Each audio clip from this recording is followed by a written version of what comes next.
নমস্কার, আপনারা দেখছেন সময় কলকাতা সময় নিউজ নিয়ে আমি পৃথা রয়েছি আপনাদের সঙ্গে। এখন চোখ রাখবো বিস্তারিত খবরে।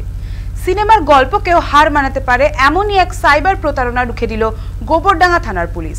৭২ বছর বয়সী এক বৃদ্ধা গোবরডাঙ্গার একটি রাষ্ট্রায়ত্ত ব্যাংকে ২৫ লক্ষ টাকা অন্য এক অ্যাকাউন্টে পাঠানোর চেষ্টা করেন। তবে ব্যাংক কর্মীর তৎপরতার কারণে বড় সড় ক্ষতি ঠেকানো সম্ভব হয়েছে। পুলিশ সূত্রে খবর, ১৩ই অক্টোবর বৃদ্ধার কাছে একটি অচেনা নম্বর থেকে ফোন আসে। প্রতারকরা নিজেদের দিল্লি সাইবার পুলিশের পরিচয় দিয়ে জানায় বৃদ্ধার নামে একটি সিম কার্ড অবৈধভাবে ব্যবহার হচ্ছে। পাশাপাশি বৃদ্ধাকে গ্রেফতারের হুমকিও দেয় তারা।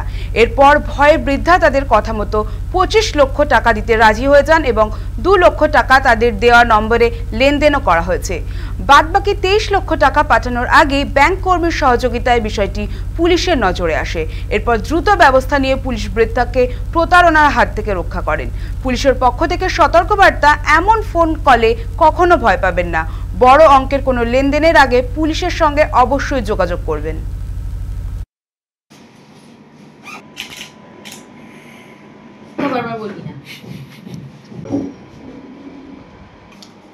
প্রথমেই বললো যে আপনার নামে একটা ব্যাংক অ্যাকাউন্ট আছে নিউ সাউথ দিল্লিতে, ব্যাংকের নাম হচ্ছে ব্যাংক অফ বরোদা। আমি সঙ্গে সঙ্গে প্রোটেস্ট করে বললাম আমার ওই নামে কোনো ব্যাংকের সঙ্গে অ্যাকাউন্ট নেই, তাছাড়া আমি দিল্লিতে কখনো যাইনি।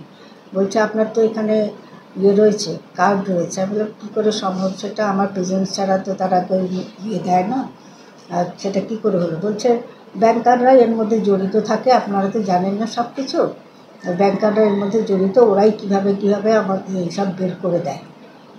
তারপরে বললো যে আপনি যদি আমার সঙ্গে সহযোগিতা না করেন, আপনার ২ ঘন্টার মধ্যে মোবাইল টোটাল অফ হয়ে যাবে, আর ৪৫ দিনের মধ্যে আপনাকে এখান থেকে তুলে নিয়ে গিয়ে কাস্টডিতে রাখা হবে ৪৫ দিনের জন্য। তারপরে আপনার কেসটা বিচার করা হবে। ওই ২ লাখ টাকা দেওয়ার পরে আমি তারপর যখন আবার আমাকে কন্ট্যাক্ট করেছে আরও টাকা দেওয়ার জন্যে, তখনই আমি রিয়েলাইজ করলাম যে এটা এই ব্যাপার।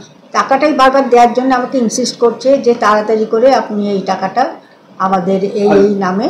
পুলিশ প্রশাসন খুবই ভালো, একদম সঙ্গে সঙ্গে খুব ভালো কাজ করেছে, খুব ভালো রেসপন্স।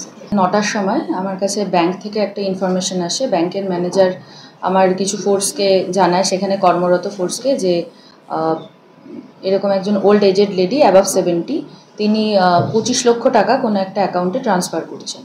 তো তাকে যখন জিজ্ঞাসাবাদ করা হয়, তিনি কিছু বলতে চাইছেন না। উনি এবং অ্যাকাউন্টে টাকাটা ট্রান্সফার করার জন্য খুব বারবার ব্যাংক কর্তৃপক্ষকে প্রেশার দিচ্ছে। তো সঙ্গে সঙ্গে আমি ইনফরমেশনটা পাওয়ার পর আমি পিসি পার্টিকে সেখানে পাঠাই। ওনার কমপ্লেনের বেসিসে আমাদের থানায়, গোবরডাঙ্গা থানায় একটা কেস স্টার্ট হয়েছে এবং অলরেডি আমরা সাইবার পোর্টালে যে ২ লাখ টাকা ওনার ট্রান্সফার হয়েছে সেটার জন্য আমরা কমপ্লেন করে দিয়েছি এবং তার মাধ্যমে যে পরবর্তী লিগাল প্রসিডিওরগুলো হবে সেগুলো আমরা ফলো করব।